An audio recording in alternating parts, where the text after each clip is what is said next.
Oh, well, that video you just saw, as Mr. Ta said, is courtesy, first of all, of France 24, and it's the short clip of French Foreign Minister Jean Barrot, and that is in response. That video was in response to the recent happenings with France's tie, not just in the last couple years, but of course in the last weeks. In recent weeks, we've seen Senegal and Chad making bold moves to redefine their historical ties with France, symbolizing a growing wave of anti colonial sentiment across Africa. We've seen Senegal's announcement of the impending withdrawal of French troops and the Shah's decision to end its defense cooperations with France, which have been lauded as steps towards reclaiming their sovereignty.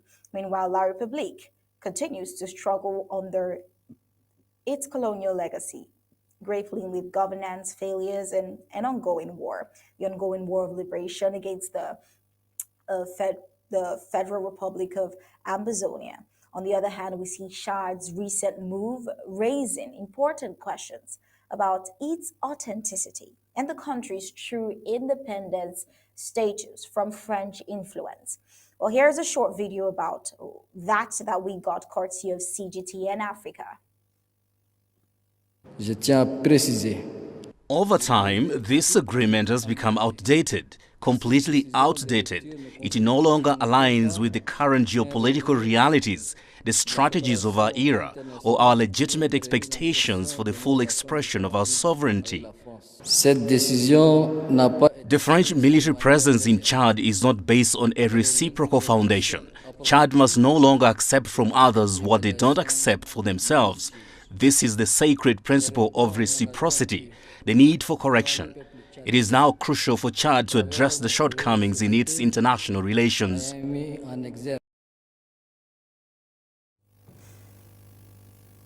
Oh, well, we see Chad's communique declaring an end to military cooperations with France, which has sparked skepticism given the deep historical and political ties between the two countries. France, first of all, played a significant role in Chad's current leadership. After the death of former President Idriss Deby, his son, Mahamat Idriss Deby, Itno assumed power with strong French backing. Now, despite the opposition holding a 59% majority vote against him compared to his mere 14%, he still won that election. Well, this outcome suggests a significant French influence in ensuring the continuity of their interest in Chad.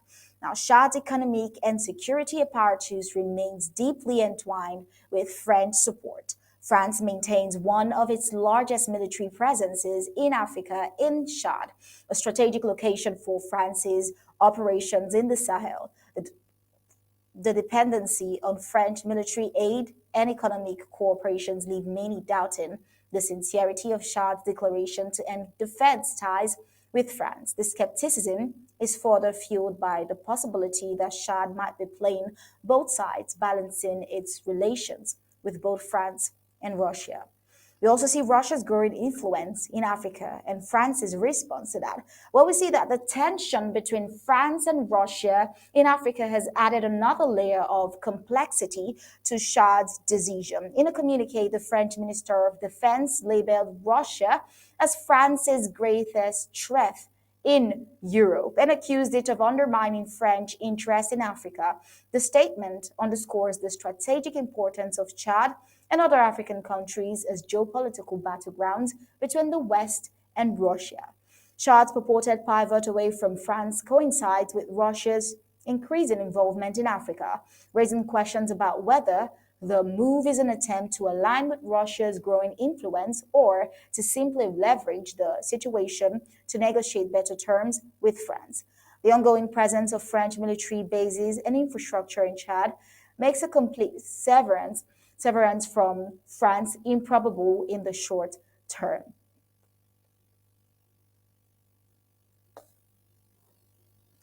Oh, well, while the communique from Chad presidency speaks of affirming sovereignty, the realities of Chad's dependency on France suggest otherwise. The relationship between Chad and France has historically been one of mutual respect, one of mutual benefit rather, with France providing military and economic support in exchange for strategic alliances. The question remains, can Chad truly achieve sovereignty when its political and economic survival is so deeply tied to France? The end of military cooperation, if genuine, would significantly shift, but it would also require Chad to address the gaps left by French withdrawal. Now, this includes securing alternative partnerships, whether with Russia or other global powers, and developing self sufficient governance and security frameworks. Until these steps are taken, Chad's sovereignty risks being more symbolic than substantive. We see contrast with Senegal. In comparison, we see that Senegal's decision as well to expel French troops reflect a broader historical reckoning, including references to the Tiaroye massacre, which resonates deeply with Senegalese citizens. Well, let's take a listen to this video, which is also courtesy of France 24. As French people, could you imagine seeing us in your country with tanks or military vehicles, with Senegalese soldiers in Senegalese uniforms? That's what history has been like. France has enslaved, colonized, and remained. Today I received a letter from President Macron in which he acknowledges that it was indeed a massacre. This step of acknowledging the massacre should open the door to perfect collaboration in revealing the whole truth.